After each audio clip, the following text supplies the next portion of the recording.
J'espère que vous avez tous vos bougies en poche, parce que c'est aussi la soirée des bougies ce soir, et aussi la soirée de la gerbe de fleurs qui est là, que nous irons déposer juste derrière vous, l'obélisque que vous regardez bien là. C'est là que va être déposé les bougies. Il y aura un couloir qui va être fait par la police, et on ira déposer cette gerbe de fleurs là-bas, à la mémoire de tous nos frères, nos sœurs, les patriotes africains qui sont tombés sur les bombes françaises, tombés aussi sous le fusil des Africains qui ont collaboré, qui ont trahi, des Ivoiriens qui ont trahi, qui ont tué leurs parents, qui ont tué leurs pères. Donc, à cause d'eux, aujourd'hui nous nous retrouvons ici. Et nous allons leur dire que la trahison ne paye pas, puisqu'ils voient bien ce qui se passe aujourd'hui en Centrafrique. Quand on trahit, on part toujours par la petite porte. Donc, voilà un peu comment la soirée va se dérouler. La présidente de l'Union des Patriotes de France va vous dire un message. Nos amis et frères qui nous soutiennent, qui écrivent, qui passent à la télé, à la radio, vont vous dire un message. Nos amis français vont dire un message. Nos amis africains du Cameroun sont là, ils vont vous dire un message. Nos frères de toujours, nos frères africains et ivoiriens de la galaxie patriotique vont vous dire aussi leur message. Et il va y avoir une projection pour que le 11 avril, ceux qui n'ont pas vu le 11 avril et qui l'ont vu de loin, vont aussi voir cette projection-là pour voir qu'on dit démocratie, mais dans le cas africain, la démocratie, c'est souvent les bombes. Et ça, c'est la réalité. On met les bombes et après, on essaie d'occuper le pays. Et ça, c'est la réalité. Donc, vous allez voir ces projections-là pour dire, quand on dit démocratie, l'Ivoirien et l'Africain doivent traduire que la démocratie, pour les Européens, c'est les bombes qu'il faut poser. Et ils ont posé les bombes. Et c'est à cause de ces bombes-là qu'ils reçoivent celui qu'ils ont installé là-bas aujourd'hui à l'Élysée. Donc, chers amis et chers frères, nous sommes dans une soirée de bougies et je pense que vous avez tous vos bougies. Ceux qui n'ont pas leurs bougies, il y a des bougies qui sont disponibles. Nous allons leur donner de façon gratuite ces bougies pour que chacun ait sa bougie en mémoire de nos frères qui sont de l'autre côté. Donc ce soir, il y aura notre ami et grand patron Kirman qui va vous entretenir aussi. Et notre sœur Topoléontine va prendre la parole pour vous parler. Et après, nous allons dérouler les films et nos amis vont aussi vous dire des messages qui sont vraiment très importants parce que nous sommes dans une période qui est très dure. Et cette période dure, nous allons tous le traverser ensemble. Et la victoire est bientôt au bout. Je vous remercie. À tout à l'heure. Salut, salut, salut, patriotes. Cette soirée est vraiment importante.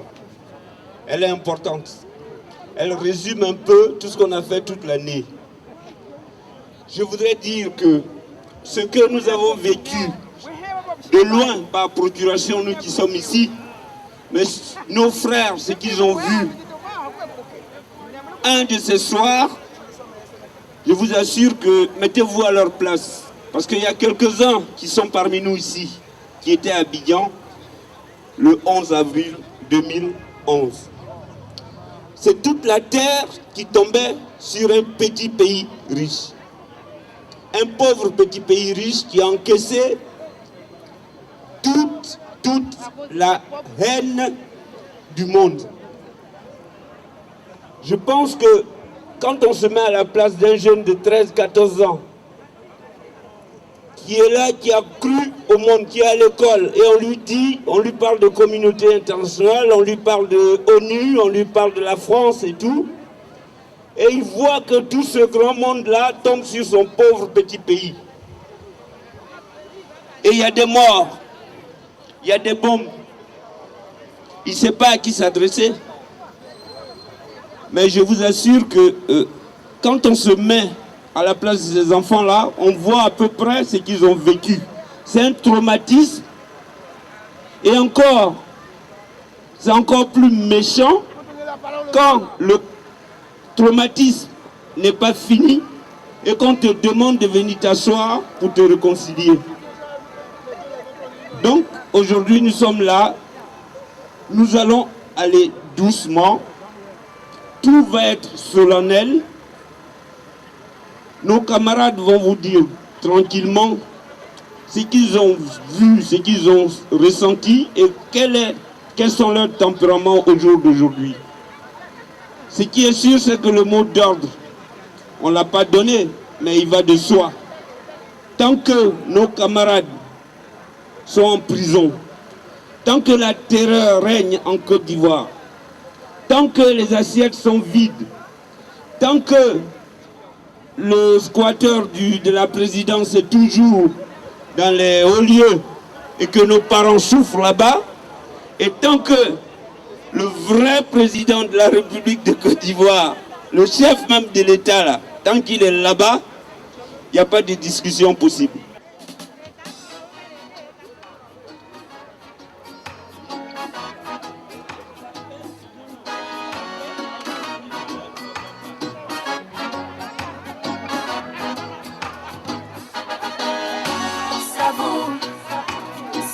Je vais faire une parenthèse. Le 1er avril, on n'a pas voulu vous appeler parce que c'était le 1er avril. Si vous receviez des SMS, vous alliez croire qu'on vous blaguait. Mais il y avait un bouffon qui était ici, qui chantait quelque part. Oui, il chantait et avec les jeunes de la résistance m'ont appelé. Oui. Et voilà, donc ce bouffon-là, il a insulté notre papa. On va régler ça plus tard. C'était une parenthèse. Merci.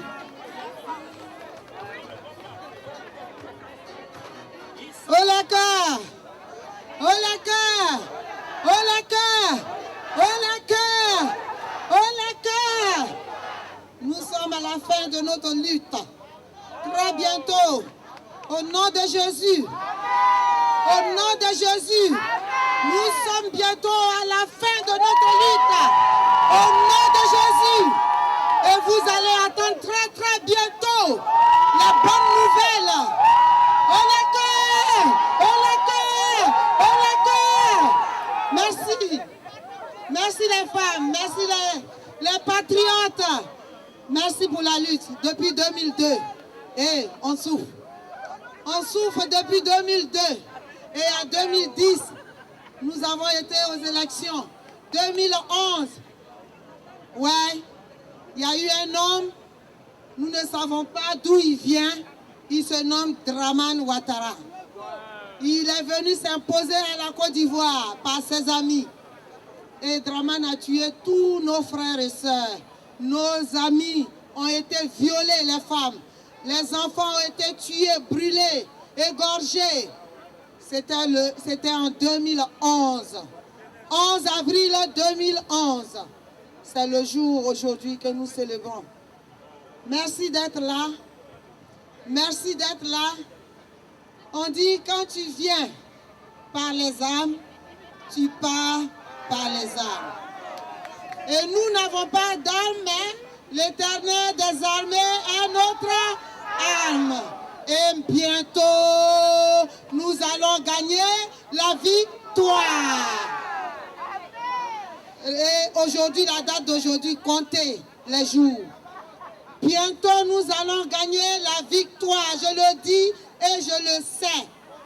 Et c'est la vérité.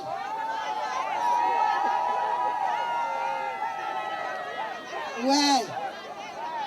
L'homme fort qui était entouré commence à être seul. Il se disait qu'il était le Dieu du monde, alors qu'il est la poussière du monde. C'est Dramane. Ouais. Merci. Alors, qu'est-ce que je voulais vous dire? Ce soir, nous sommes là. Nous sommes venus ici. Nous sommes tristes, vous le savez. C'est le 11 avril 2011 que nous avons perdu des milliers d'Ivoiriens sur tout le territoire, y compris notre ministre Tagro. Oui. Et vous avez vu comment notre président a été enlevé au pouvoir. Vous avez vu notre maman, Simone Gbagbo, comment elle a été maltraitée. Et aujourd'hui, nous sommes là pour célébrer cette tristesse, commémorer cette tristesse. Voilà pourquoi nous sommes ici. Nous allons allumer la bougie. Celles ou ceux qui n'ont pas de bougie, venez me voir. Nous avons des bougies à donner à nos amis ici. N'achetez pas de bougies, nous ne vendons pas de bougies ici. Donc, nous allons rester mobilisés. Et ce n'est pas fini. C'est pas fini. Aujourd'hui, après la commémoration, nous allons rendre bientôt hommage à nos mamans. Il y a Simone Gbagbo qui est encore en prison et Bro-Grébé en prison. Le 25 avril, toutes les femmes patriotes, nos sœurs meurent ici à cause de la tristesse, à cause des soucis. J'appelle les femmes patriotes, appelle toutes les femmes ivoiriennes, les Ivoiriens patriotes, à rendre hommage à nos mamans Bro-Grébé et Simone Gbagbo. Et aussi, moi, je dois vous rendre hommage le 25 mai 2013. Elle est gratuite, la soirée.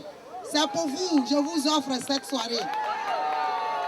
Et ce serait à Montreuil. Oui, c'est pour vous parce que vous avez souffert. Je sais, on a beaucoup souffert et on continue de souffrir. Et quand je vois les Ivoiriennes, j'attends. Une est morte de crise cardiaque, l'autre est tombée, elle est décédée. Non, il faut qu'on se retrouve. Il faut qu'on parle ensemble. Il faut qu'on envoie un soutien à notre maman Bro-Grébé et Simone Gbagbo. On doit faire une vidéo ensemble et ça doit partir. Maintenant, elle a droit à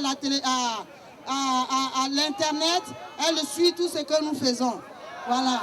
Donc, je vous dis merci. Merci d'être là. Nous allons passer la parole aux invités. Je n'ai pas grand chose à vous dire, mais seulement je vous dis que je vous aime. Et merci. Applaudissez, applaudissez. Elle mérite, applaudissez, elle mérite. Elle mérite, la grande patriote. Et donc, comme elle vient de le dire, nous allons accélérer un peu la cadence. Nous allons accélérer la cadence et nous allons faire appel à nos invités. Donc, j'appelle Norbert Tricot. Norbert Tricot, c'est l'avocat qui défend Jean-Pierre Béba. C'est l'avocat qui est avec nous depuis longtemps. Il est souvent avec nous. Donc, chers frères et amis, dis-nous quelque chose sur la défense, sur la liberté de l'Afrique. Chers amis, chers patriotes, je voudrais tout d'abord, en ce deuxième anniversaire du sinistre coup d'État du 11 décembre 2011, vous faire part d'un témoignage. Je me souviens tragiquement du 11 avril 2011 parce que j'étais en mission juridique au Sénégal avec un de mes confrères et amis avocats au barreau de Dakar. Et c'est le soir, en rentrant et en regardant la télévision, que j'ai appris ce coup d'État. Ce coup d'État du 11 avril 2011 ne m'a pas surpris. Parce que, autre témoignage, je suis avocat, je suis enseignant universitaire et j'ai un de mes anciens étudiants qui travaille dans un groupe bancaire qui s'appelle la Société Générale et qui m'avait téléphoné pour dire « Monsieur le professeur, maître, on est étonné, on a reçu une instruction de l'Élysée pour que notre filiale, la Société Générale de banque en Côte d'Ivoire, ferme ses guichets, arrête tout. Qu'est-ce qui se passe ?»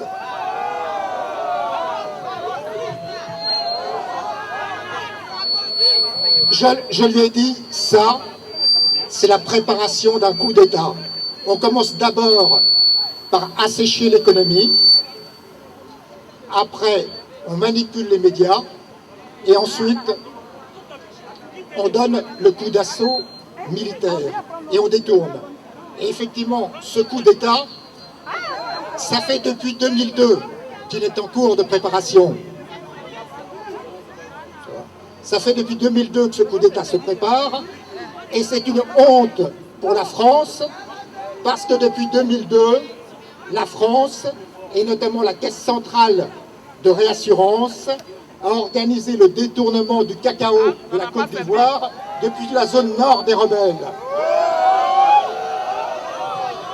Ça fait depuis 2002 que l'ancien gouvernement français a préparé ce coup d'État, qu'il a détourné les résolutions de l'ONU, qu'il a détourné le rôle de la force licorne française stationnée en Côte d'Ivoire pour organiser ce coup d'État contre le président légitimement élu, Laurent Gbagbo.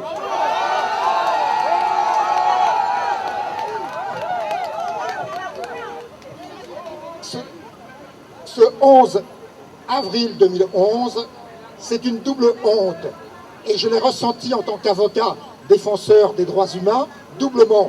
Parce que le 11 avril 2011, j'étais à Dakar, à l'endroit où un ancien président de la République française, au mépris de l'histoire, a osé déclarer que l'homme africain n'était pas suffisamment entré dans la civilisation.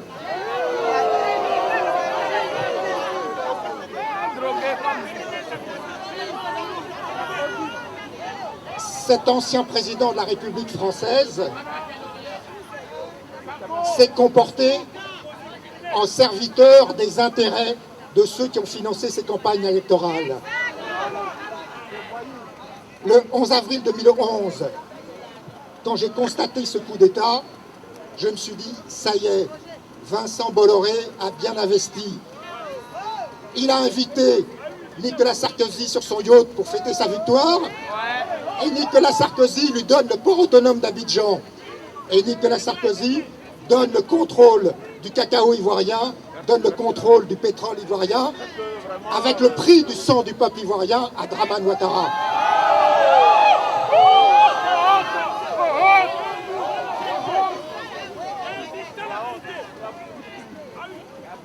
Je disais qu'en 2002, ce coup d'État avait été préparé. Il a été confirmé en 2003 avec la négociation des pseudo-accords de Marcoussis. Déjà en 2003, l'ancien Premier ministre français, Dominique de Villepin, menaçait Laurent Gbagbo en lui disant qu'il le traînerait devant la Cour pénale internationale s'il n'acceptait pas son diktat en faveur de Dramane Ouattara. La Cour pénale internationale a été instrumentalisée. Elle a été rattachée au Conseil de sécurité de l'ONU et c'est la France qui a demandé que le président Laurent Gbagbo, une fois qu'il a réussi son coup d'État, soit enlevé et traduit devant la Cour pénale internationale.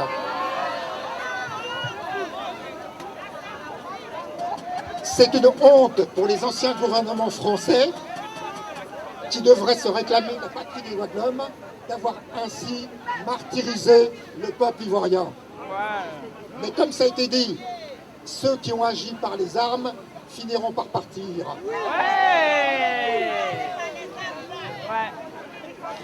De nouvelles générations se lèvent en Afrique et partout dans le monde.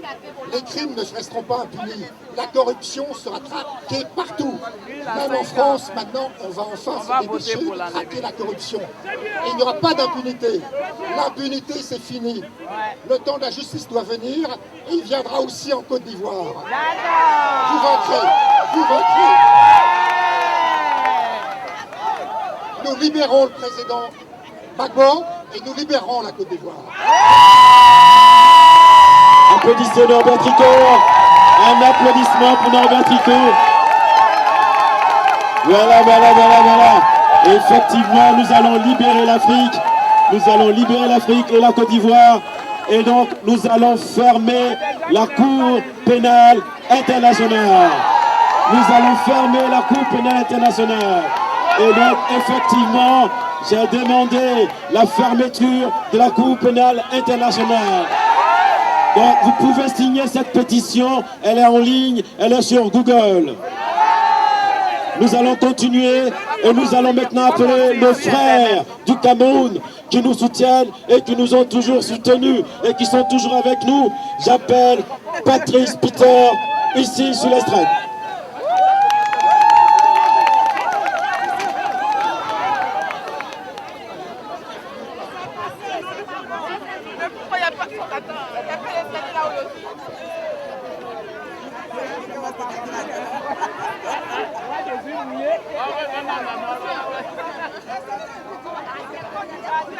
Est-ce que les Laurent Gbagbo sont prêts?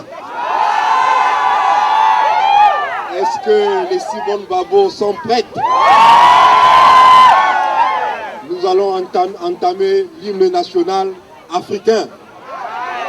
Kosisikele Afrika Malupa kamisu pondolwayo Izwa imitsanda zo yetu Kosisikele tina lusapolwayo Murena muluka si jamba sa Yesu Upeli matima se senye Rupurubuluke si buluke si jaba swa A Yesu si jaba swa Afrika.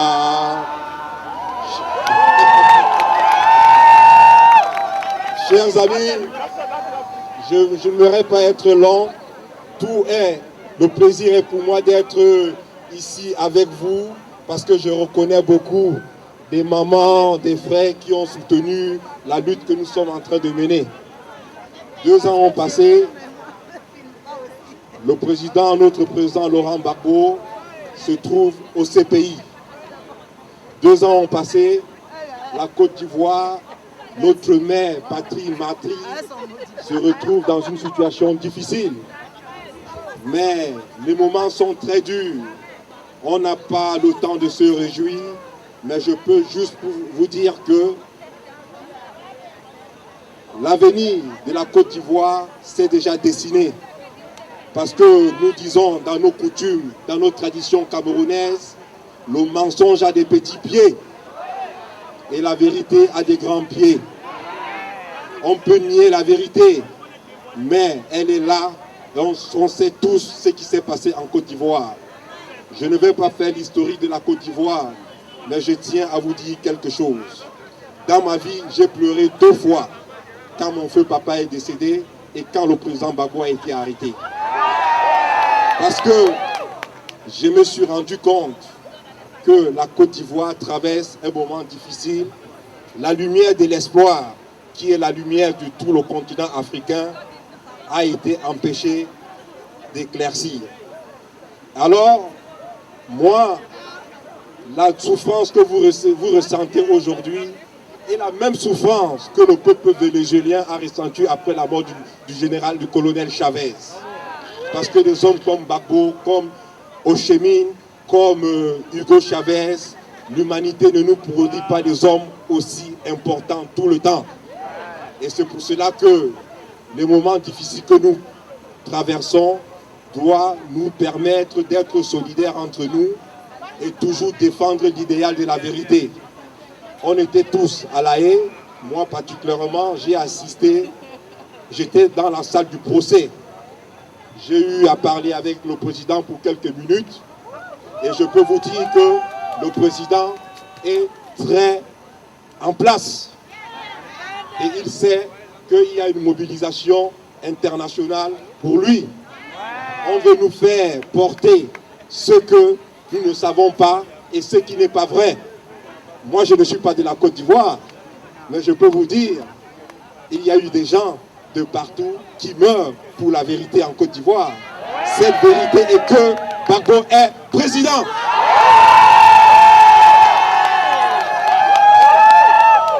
En avant pour la victoire finale, que Dieu bénisse la Côte d'Ivoire. In nomine Patre Filio et Spiritus Sanctus. Amen. Amen, amen. Applaudissez le Cameroun, s'il vous plaît. Applaudissez le Cameroun, s'il vous plaît. Oui, nous allons continuer rapidement. Et nous allons aller maintenant de l'autre côté, en Amérique. Et notamment, nous allons aller au Pérou. Parce qu'au Pérou, nous avons des frères qui nous soutiennent. Nous avons des frères qui manifestent aussi comme nous. Et qui sont tout le temps dans la rue, mais on ne le sait pas. Et ce soir, notre frère de Pérou, Fernando, va venir ici vous dire ce qu'il pense de la situation et son soutien à la Côte d'Ivoire pour que la Côte d'Ivoire soit libérée. Applaudissez-le. Merci Thibaut. Camarade. Thibaut, donc mon camarade Thibaut Obou, qui a eu la gentillesse de m'inviter ce soir. Pour moi, c'est un honneur. Je lui avais promis d'être court et de préparer même un petit texte pour écrire, pour vous les lire. Donc voilà. 2 ans d'un coup d'État culminant une guerre néocoloniale. Chers camarades, chers compatriotes, en tant que latino-américains et solidaires des luttes des peuples d'Afrique pour accéder à leur indépendance réelle, à recouvrer leur liberté, je me permets de vous appeler aussi compatriotes. La patrie de tout militant anti-impérialiste, anticolonialiste, socialiste et révolutionnaire est aussi celle de tous les peuples du monde. Tels les peuples ivoiriens à présent qui se battent, qui continuent à se battre pour leur liberté et leur dignité. 11 avril 2011, 11 avril 2013, 2 ans déjà qui saignent et fait mal, très mal, une plaie ouverte, une plaie de la taille d'un pays, de la taille d'un peuple. 2 ans qu'un crime massif et inouï, devenu crime permanent, se perpétue en toute impunité. Les révolutionnaires socialistes, communistes et les scientifiques sociaux du monde entier connaissent le concept de révolution permanente. Opposé au test stalinien du socialisme dans un seul pays, l'impérialisme occidental et ses avatars colonialistes et néocolonialistes européens, otaniens, français à l'occasion, ont inventé et imposé depuis des siècles le capitalisme oppresseur dans toute la planète et les crimes permanents et impunis pour l'imposer, pour l'entretenir. Dans nos terres du Nouveau Monde, aujourd'hui on l'appelle l'Amérique. Je vous rappelle que l'Amérique, ce n'est pas un pays, c'est un continent. Cela commence en 1492. Et nous nous battons encore, vous le savez bien, les figures emblématiques de Salvador Allende, Ernesto Che Guevara, Fidel Castro et Hugo Chavez vous sont connus. Pour vous, l'histoire vous rappelle que l'Europe enfonça ses crocs de vampires esclavagistes en Afrique depuis la fin du XVe siècle et imposa le colonialisme impitoyable depuis le XIXe siècle. Tous, sur tous les continents africains, donc, exceptant l'Éthiopie. Les indépendances de façade de la fin des années 1950 ne purent occulter longtemps la mère vérité, à savoir que le colonialisme finissait formellement, mais pour laisser place aussi formellement, mais sournoisement au néocolonialisme. Tout changeait pour que rien change, pour que rien ne change, telle la célèbre formule d'un romancier italien. Les noms propres de ces systèmes pour les anciens pays africains de l'Empire colonial français fut et reste France-Afrique. Et ce fut l'un des pions de Paris que les forgea un certain Houphouët-Boigny, que vous connaissez, que vous avez subi. Et ce fut aussi en Côte d'Ivoire que pour finir avec cette réalité néocoloniale, que des hommes et des partis politiques apparurent, un homme et une organisation se firent remarquer, le Front populaire ivoirien, organisation d'obédience socialiste, et Laurent Gbagbo, son leader. Cet homme, porté à la première magistrature le 22 octobre 2000, et réélu le 28 novembre 2010, est aujourd'hui captif à La Haye, loin de sa patrie, dans le territoire d'un allié de la France. Les Pays-Bas furent une impitoyable puissance coloniale. Les Indonésiens et les Sud-Africains peuvent nous le témoigner encore de ces jours. Une juridiction illégitime et illégale, la dite Cour pénale internationale, fait semblant de juger un homme qui commet le prétendu crime de la défense de la souveraineté et de l'indépendance de son pays. Telle est la réalité, telle est l'invraisemblable injustice contre laquelle vous résistez et c'est pourquoi vous vous battez. Et vous avez des amis et des alliés dans le monde qui vous admirent. L'Amérique latine se bat pour préserver sa souveraineté et construire son avenir. C'est aussi la voie et le destin de l'Afrique entière, de la Côte d'Ivoire en particulier, avec caractère d'urgence. Chez vous comme chez nous, les luttes pour la libération nationale, pour la souveraineté, sont et seront accompagnées par les luttes simultanées pour la libération sociale, pour la justice sociale. C'était la lutte du Front populaire ivoirien de Laurent Gbagbo. C'est votre combat, c'est le nôtre. Le dernier message d'Hugo Chavez adressé aux Africains fut d'unir ses luttes et son destin avec les peuples de l'Amérique latine. Décédé le 5 mars dernier, Hugo Chavez, son peuple lui rendit hommage par centaines de milliers et des millions pendant 10 jours. Pour comparaison, Margaret Thatcher mourut voilà 3 jours et les Britanniques, en l'appelant sorcière, sortirent dans les rues pour danser et sabrer le champagne. Un certain Alassane Dramane Ouattara finira un jour sa vie sur cette terre et je devine déjà ce que les Ivoiriens feront. Je crois que les Britanniques feront des émules. Camarades, compatriotes, aucune captivité n'est éternelle. L'histoire nous le prouve. Restons dignes et continuons le combat. Liberté pour Laurent Gbagbo et pour tous les prisonniers politiques en Côte d'Ivoire, en Afrique et dans tout le monde. Justice, liberté et indépendance et souveraineté pour la Côte d'Ivoire et son digne peuple. Merci. Merci Fernando. Un tonnerre d'applaudissements pour Fernando. Nos amis de l'Amérique sont avec nous. Et vous voyez, notre lutte porte, notre lutte va partout. En Amérique, nous avons des patriotes qui nous suivent. Et cette liberté de la Côte d'Ivoire va être la liberté de toute l'Afrique. Et nous allons continuer, effectivement. Nous allons continuer et nous allons descendre maintenant en Europe. Car ici aussi, comme l'a fait Norbert Rico tout à l'heure, nous avons nos frères, nos amis qui nous soutiennent depuis longtemps et qui sont toujours avec nous. Donc je vais appeler ici notre frère et ami et grand combattant, Grégory Proche, qui va vous dire quelques mots.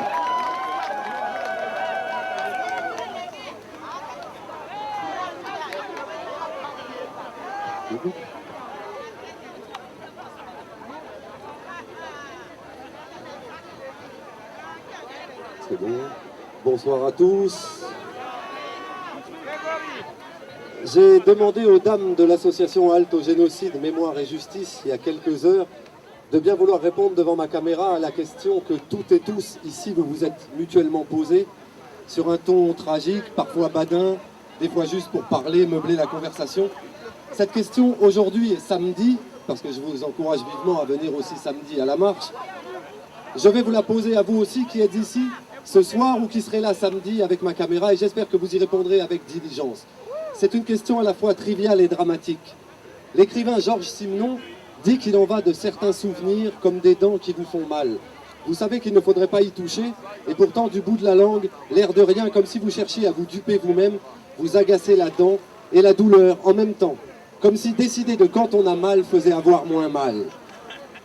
À hauteur d'individu et sur le plan psychologique, je ne sais pas s'il est bon de vous poser cette question à vous. D'un point de vue politique et médiatique, poser cette question permet indirectement de revenir à l'origine de la crise ivoirienne. D'enfoncer encore un peu plus les clous que depuis 2 ans vous avez avec nous plantés dans le cercueil de la version officielle. Vous et moi savons parfaitement ce qui s'est passé en Côte d'Ivoire, non pas en 2010-2011, mais depuis plus de 20 ans. Aussi à vous, je demanderai juste où vous étiez, ce que vous faisiez, ce que vous avez ressenti, qui vous a prévenu, qui vous avait prévenu, ce que vous avez fait dans les heures suivantes, le 11 avril 2011. En ce jour de recueillement, à vous, je ne demanderai que de l'intime, de l'humain, pas de politique. Aux autres, je poserai la même question, mais assortie de circonstances, de responsabilités, de fautes, de délits, de péchés, de conséquences. Où étiez-vous, Nicolas Sarkozy, le 11 avril 2011 ? toujours passionné par votre première guerre contre la Côte d'Ivoire ou déjà pris par la suivante en Libye? Avez-vous ce jour-là ressenti quoi que ce soit pour ces nègres, les seuls que votre armée pouvait battre? Vous qui, en Libye comme au Mali aujourd'hui, finissez par avoir besoin des soldats de l'oncle Sam. Avez-vous été satisfait, soulagé, content de vous? Moi et quelques autres Gaulois, vous nous avez fait honte, et même mal.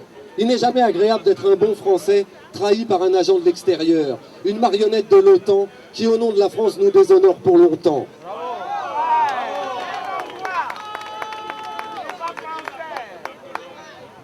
Où étiez-vous, François Hollande, le 11 avril 2011? Vous qui, avec la sérénité de l'ignare fraîchement mal informé, osiez déclarer péremptoire, ridicule et dérisoire que Laurent Gbagbo n'était pas fréquentable.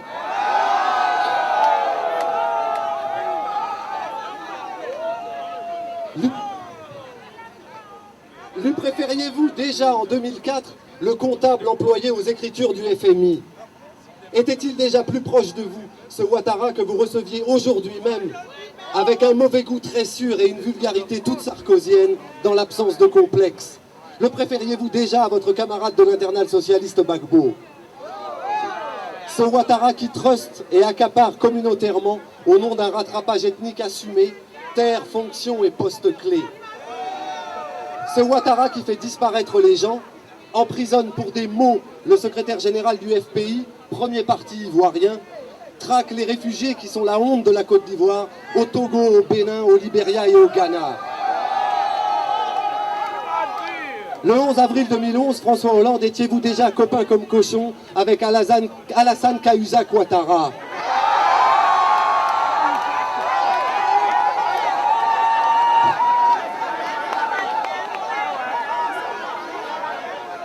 Où étiez-vous, Laurent Fabius, le 11 avril 2011? Vous, dont le député socialiste l'oncle nous a dit combien vous étiez sensible aux arguments de Madame Ouattara lorsqu'elle sait les faire sonner et trébucher. N'étiez-vous pas déjà, Monsieur Fabius, en 1981, le préféré du Mollah Omar Bongo du Gabon, celui qu'il avait choisi pour les échanges de courriers particuliers avec l'Élysée? Où était votre fils, Monsieur Fabius, le 11 avril 2011?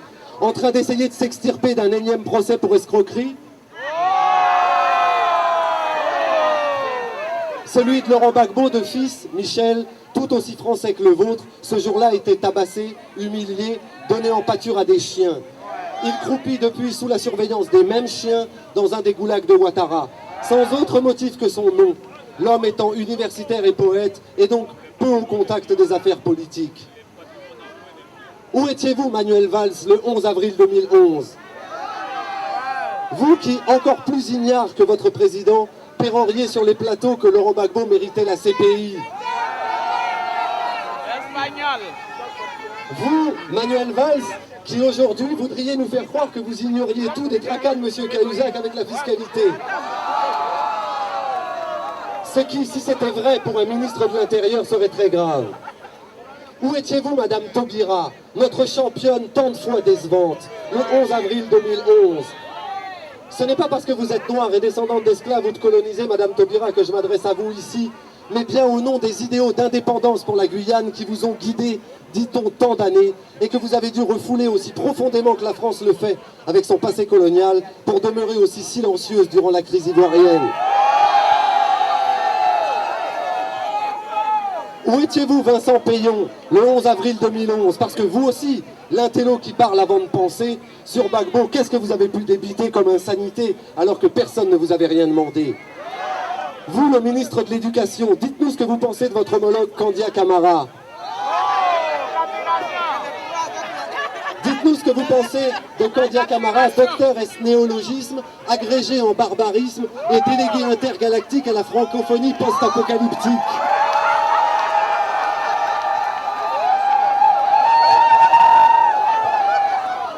Dites-nous ce que vous inspire le calendrier scolaire ivoirien avec ses années blanches et sèches.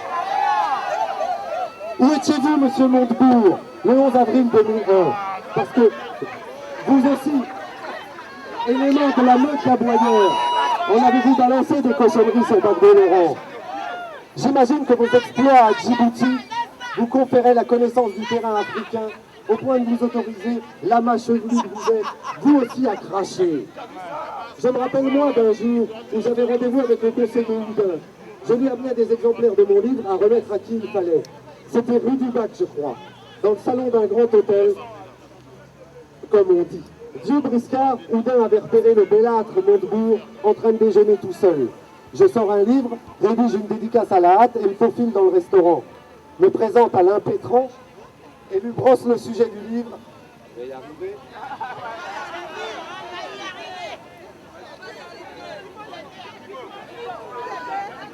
Et lui brosse le sujet du livre sans agressivité ni acrimonie. Passez une légère inquiétude dans le regard d'Arnaud Montebourg, vous auriez vu cet hypocrite sourire. Je connais très mal la question ivoirienne, je dois vous l'avouer. C'est ce qu'il m'a dit. N'est-ce pas merveilleux tant de candeur après le crime? Où étiez-vous, Béchir Ben Yamed, ô sphinx qui régnait sans partage, à part avec la famille, sur l'antique, impayable et très achetable Jeune Afrique, le 11 avril 2011? Parce que vous aussi, depuis 20 ans, au-delà de votre personnelle négrophilie, qui vous a amené à toujours préférer le blanc ou le simplement basané à l'Africain noir, à la Côte d'Ivoire, qu'est-ce que vous en avez pris de l'argent? Combien de unes de Jeune Afrique consacrées à Gbagbo l'année dernière et achetées en priorité par des Ivoiriens, vieux schtroumpfs dégueulasses? Combien de publics rédactionnels scandaleux et scandaleusement chers avez-vous vendu à Ouattara en échange? Le 11 avril 2011, je suis sûr, Béchir Ben Yarmed, que vous buviez le champagne. Où étiez-vous, Thomas Hoffnung de Libération, l'organe quotidien de la France-Afrique bien pensé? Remarque, questionner Thomas Hoffnung revient à pisser dans le cerveau mort d'un violoniste. Cet âne qui croit et ose encore prétendre dans un livre récent qu'il n'y a eu que 3 ou 4 morts devant l'Hôtel Ivoire en 2004. J'imagine, Thomas Hoffnung, que le 11 avril 2011, comme tout le service étranger de Libé, vous frétilliez. Cette une atroce que vous alliez nous pondre, vous en saliviez d'avance. 10 ans de bons et déloyaux services contre la vérité, ça se fêtait effectivement. Où étiez-vous, Maria Malagardis, également de Libération, le 11 avril 2011, occupée à recompter les boyaux d'enfants béninois sacrifiés par Simone Gbagbo pour attacher ces nattes sur lesquelles une enquête de terrain parfaitement fouillée vous avait permis de tomber? Où étiez-vous, Vincent Hugeux? Mon ami Hugeux, l'employé de Barbier-le-Serville à l'Express. Où étiez-vous, Vincent Hugeux, le 11 avril 2001? Vous qui êtes titulaire d'une décoration de la plus haute portée, gris-gris d'or du discrédit journalistique, pour bêtises confirmées, prétentions confinant au mongolianisme et prophéties hilarantes. Quelques heures avant le premier tour de l'élection sénégalaise, sur son blog, modestement intitulé « L'Afrique en face », se déshonorer par les procès perdus faute d'avoir enquêté, annonçait que Ouad allait l'emporter, et dès le premier tour encore. Où étiez-vous pour conclure, relatif moins méchant, qui vous contentiez de suivre sans trop chercher à comprendre le 11 avril 2011, et qui depuis peinait tant dans les élites politiques et médiatiques à revenir en arrière vraiment, à dire tout ce que vous savez et tout ce que vous avez tué? Moi, du 11 avril 2011, je ne me souviens de rien. Même pas du matin. Si, le midi, j'ai déjeuné avec Théophile Kouamouo et Thibault nous a rejoints. On se connaissait à peine. Gbagbo n'était pas encore tombé. De ça, je suis sûr. En sortant du métro, mon téléphone a sonné. On m'a dit, Gbagbo est tombé. On l'a arrêté et tout ça. J'ai dit, c'est faux. Tout avait été tellement faux depuis le début. Philippe Raymond, le 11 avril 2011, lui, je sais exactement où il était. Et pour ne pas finir sur une note triste, je voudrais vous dire qu'il y a 2 jours, j'ai eu le camarade Laurent Hakoun au téléphone, secrétaire général du FPI, qui m'a chargé de transmettre à ceux qui écrivent, à ceux qui réfléchissent, à ceux qui relaient les informations sur les réseaux sociaux, de vous transmettre tous ces remerciements, tous ces encouragements. Il est beaucoup plus déterminé que vous, croyez-le bien. Merci. Merci Grégory. Un tonnerre d'applaudissements. Un tonnerre d'applaudissements pour Grégory. Oui, vous voyez, notre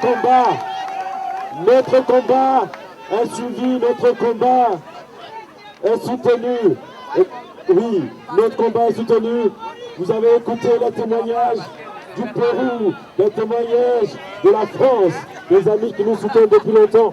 Maintenant, avant de faire la projection, nous allons revenir en Côte d'Ivoire parce que nous avons depuis longtemps des patriotes qui se battent nuit et jour, qu'il pleuve, qu'il neige, qui sont là depuis longtemps, qui ne cessent de se battre, de marcher partout. Et donc là, ce soir, j'ai appelé parmi tous ces combattants que nous avons ici, notre ami et frère, Paco Zébé, venir nous dire ce qu'il pense du 11 avril, ce jour si triste.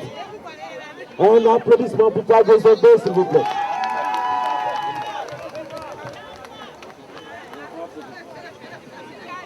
Merci camarades, merci. Bon, après on va faire la projection, mais il faut savoir que le 11 avril pour les Ivoiriens, pour les Africains, est une date qui dit beaucoup. Voilà, il faut savoir que le 11 avril, et nous pesons les mots, c'était une tentative de reconquête coloniale. Et cette tentative-là, elle court toujours. Parce qu'ils n'ont pas gagné. Ils n'ont pas gagné.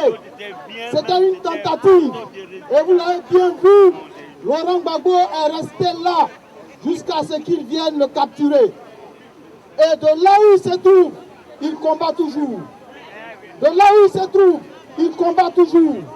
C'est pour vous dire, on peut même pas se dire merci, mais c'est pour vous dire qu'il faut continuer ce combat-là. Il faut continuer ce combat-là. Et je terminerai pour vous dire que récemment, nous avions eu des états généraux, c'est-à-dire rassembler toutes les forces afin qu'on puisse positiver sur nos acquis et réparer peut-être un certain nombre de défaillances pour pouvoir aller de l'avant. Donc, chers amis, mais aussi ce que vous devez savoir, les résolutions de ces états généraux-là vont être présentées, mais de ces états généraux-là doivent sortir une ligne. Et c'est cette ligne-là que nous allons défendre. C'est une ligne directrice. Comment demain nous allons mener le combat? Comment demain nous allons voir dans quelle mesure financer la chute de la dictature en Côte d'Ivoire? Aujourd'hui, les syndicats sont en branle. Les partis politiques que la France a voulu détruire sont en train de renaître. Et le Front populaire ivoirien, ceux aujourd'hui qui ont la charge du Front populaire ivoirien ont compris qu'il faut rester dans la droite ligne du président Laurent Gbagbo. Il faut toujours combattre, sans compromis et sans compromission. Voilà, chers amis, notre avenir en dépend. On ne doit pas faire de cadeaux à qui que ce soit. Notre pays, la Côte d'Ivoire, nous appartient et c'est à nous de satisfaire aux exigences des populations de Côte d'Ivoire. Vive la résistance, vive la Côte d'Ivoire. Oui, applaudissements pour Paco Zébé. Applaudissements pour Paco Zébé. Et comme il vient de le dire, effectivement, il faut qu'on s'unisse. Il faut que notre lutte porte. Il faut qu'on ait toujours les mêmes objectifs. Et justement, c'est dans ce sens-là que ce soir, l'Union des patriotes et l'Union des combattants de France vous invite ce soir, ce 11 avril, pour que, effectivement, nous n'oublions pas ces bombes qui sont tombées sur la tête de nos frères et sœurs. Et donc, nous allons faire une projection, mais juste avant de faire cette projection, il faut que notre sœur, qui a toujours été dans la rue, qui a toujours été à notre côté et qui a été la représentante de FPI France, qui a beaucoup travaillé, il faut que notre sœur Brigitte Kio vienne vous dire ce qu'elle pense du 11 avril. Du 11 avril, parce que ayant une mémoire historique, c'est-à-dire que tous les sœurs qui se sont battus pour nous, quel que soit là où elles se trouvent, elles doivent vous parler, parce que le combat continue. Voilà. passe la parole à Brigitte Quillot. Applaudissez-la. Alors Brigitte, dis-nous. Effectivement, comme les camarades ont dit, le 11 avril est un jour très triste pour tous les Ivoiriens. Est un jour très triste pour nous qui avons cru à la démocratie, pour nous qui avons cru à l'indépendance de l'Afrique, pour nous qui avons cru qu'un jour nouveau allait se lever sur l'Afrique, qu'un jour nouveau allait se lever sur la Côte d'Ivoire. Les colonialistes, les colons, les prédateurs de la démocratie nous ont ramenés loin en arrière. Mais nous sommes déterminés, nous sommes déterminés. Ici, nous sommes le 11 avril 2013 et je me souviens du 11 avril 2011. J'ai encore dans ma mémoire, dans mon cerveau, j'entends encore les cris de douleur des Ivoiriens. J'entends encore les bombes de l'armée française fracasser le mur de la résidence du président Laurent Gbagbo. Je vois encore les images du président Gbagbo à la face du monde humilié. Je vois encore les images de la première dame de Côte d'Ivoire, humiliée à la face du monde. Je vois encore nos amis déshabillés, ils ont des enfants, ils ont leur famille, ils sont déshabillés, nus à la face du monde. Je vois encore le président de notre parti, vous savez, le président Afin N'Guessan, qui voulait dénoncer tout ça. Ils l'ont pris, ils l'ont fracassé, ils l'ont frappé, ils l'ont emmené, ils l'ont tiré par les pieds, ils l'ont emmené. Nos camarades sont tous en prison aujourd'hui. J'ai une pensée très forte pour eux. Dieu est grand, ils ne sont pas morts. Et c'est pour ça que je dis la lutte continue. En leur nom, nous devons continuer la lutte. En leur nom, nous devons aller jusqu'au bout. Parce que celui qui a fait ça, Dieu réglera son compte. Mais nous, les hommes, nous devons continuer le combat. Laurent Gbagbo nous regarde. La première dame nous regarde. Nos amis nous regardent. Le sang des Ivoiriens qui a coulé nous entend. Camarades, continuons la lutte. Car un jour nouveau se lèvera sur cette Côte d'Ivoire. Et ce jour nouveau, c'est grâce à nous. C'est grâce à ce que chacun de nous aura fait que nous allons gagner. Et nous sommes en train de remporter des victoires. Camarades, le grand président de la Côte d'Ivoire, c'est Laurent Gbagbo. Et c'est pour ça, je vous dis, à partir de maintenant, sachez que Gbagbo sortira de cette prison. Parce que ce que Dieu a commencé, Dieu finit toujours. Alors, je vous dis d'acclamer ici et maintenant, Gbagbo président! Gbagbo président! Je vous remercie. Gbagbo président! J'appelle l'Amérique, j'appelle l'Union européenne, j'appelle tout le monde. Mais les gens vont venir, on va compter. Les militaires, on va compter les voix, on va regarder. Mais ils n'ont pas gagné. Si tu n'as pas, tu ne mérites pas un trône.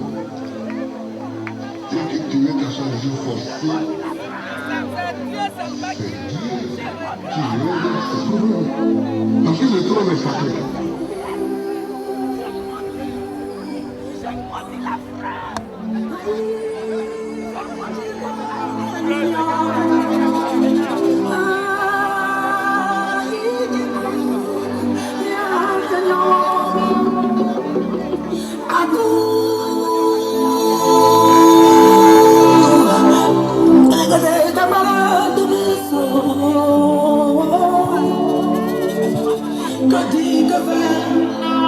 Quand l'injustice flagrante frappe mon pays de plein fouet, que dis de faire?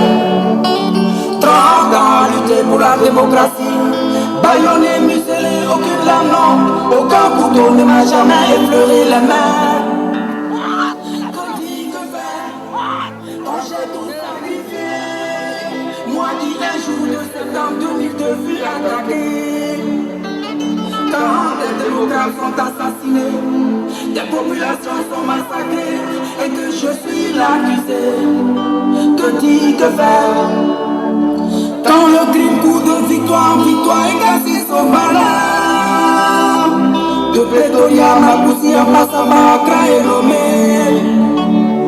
Quand l'international se lue en communauté internationale, drapeau fond sur moi. Tel un prédateur affamé sur sa voie. Mon crime vouloir le bien de mon peuple. Mon crime vouloir le bien de l'Afrique. Mon crime vouloir le bien des bureaux. Vouloir le bien de tous ceux qui me sont chers. Bravo, aïe, aïe, bravo.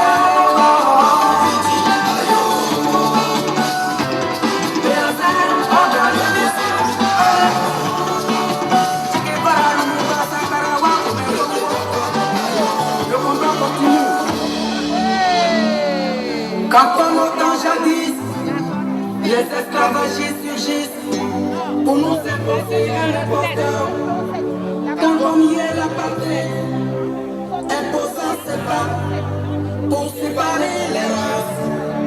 Que dire, que faire, quand on y est le charter du nec soumis, qui ménage le nec insoumis, pour le livrer au Coran. Aujourd'hui le rembat pour les soumis. Déporté de Coroko à la haine, et gâté son pareil, car 11 avril, sous nos yeux impuissants, la démocratie est sauvagement et injustement assassinée en Côte d'Ivoire et cassé son nom. Je vais passer la parole à notre frère, à notre grand frère, pour qu'il nous dise les nouvelles de notre président. Alors, c'est qui le président de la Côte d'Ivoire? Ah non, là, j'ai rien entendu. Hein. C'est qui le président?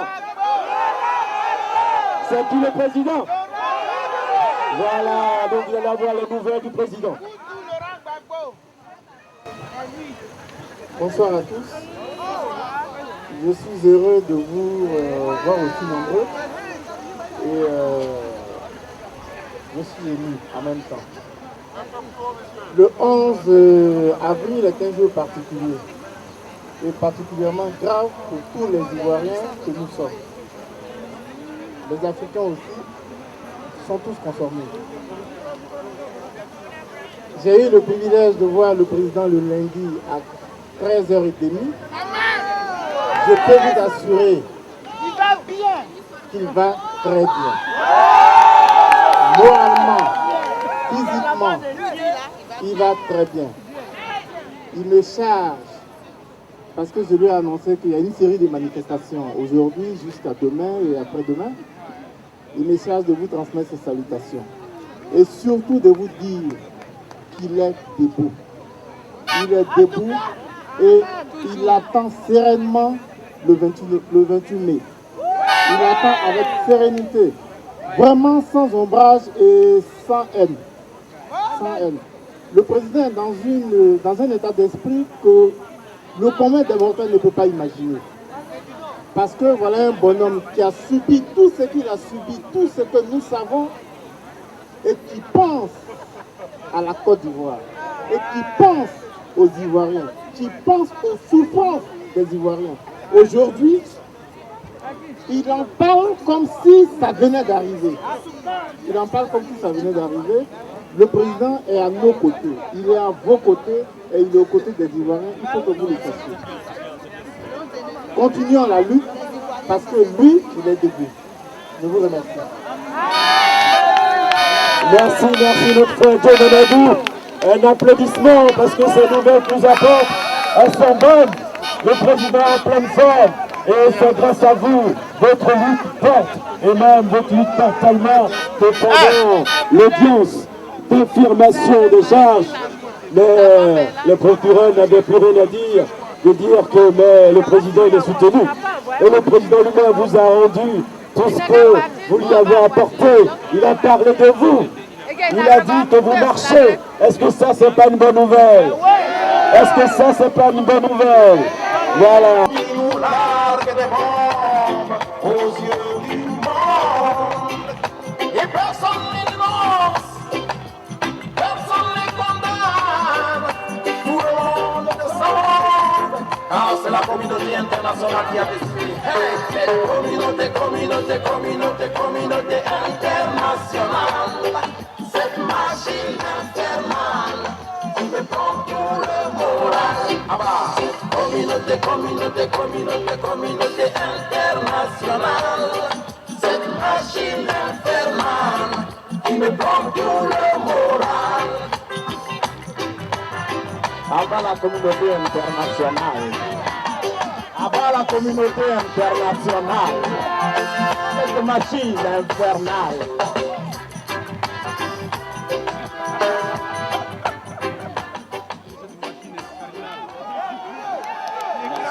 Merci. Merci Pablo.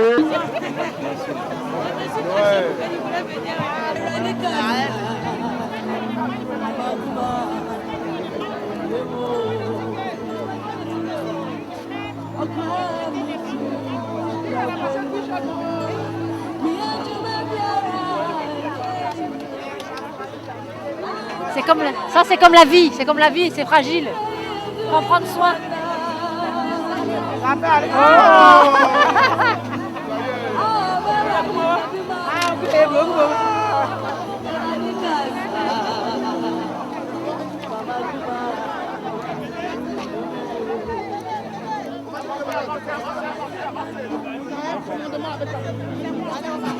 Non, mais ça, les jeunes chauffent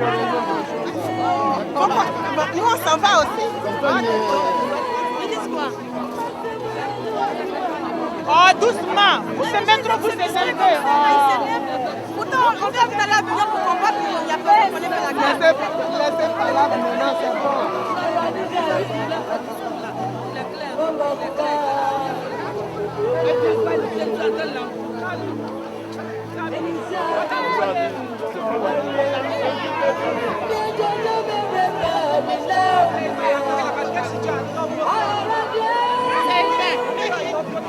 Pour Gbagbo, on est là jusqu'au bout. On sera avec Gbagbo.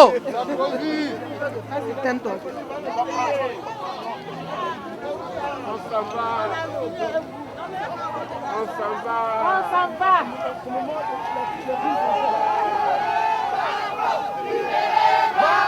Libérez Gbagbo! Libérez Gbagbo! Libérez Gbagbo! Libérez Gbagbo! Libérez Gbagbo! Libérez Gbagbo! Libérez Gbagbo! Libérez Gbagbo! Libérez Gbagbo! Libérez Gbagbo! Libérez Gbagbo! Libérez Gbagbo! Libérez Gbagbo! Libérez Gbagbo! Accrochez, non? Accrochez. Accrochez. Libérez Gbagbo! Libérez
On dépose la bougie et puis vous reculez. Ok, c'est bon. Déposez les bougies, on a.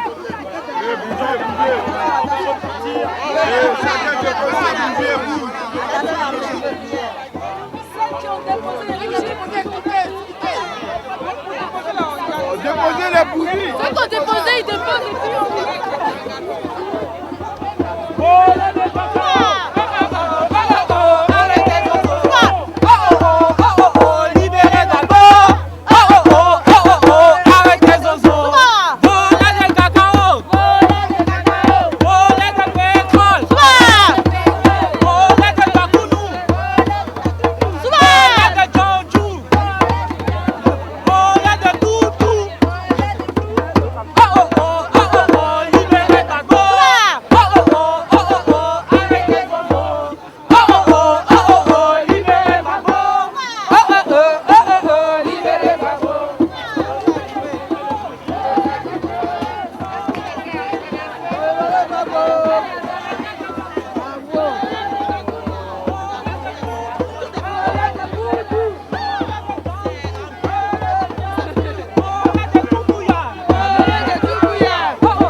remercions tous.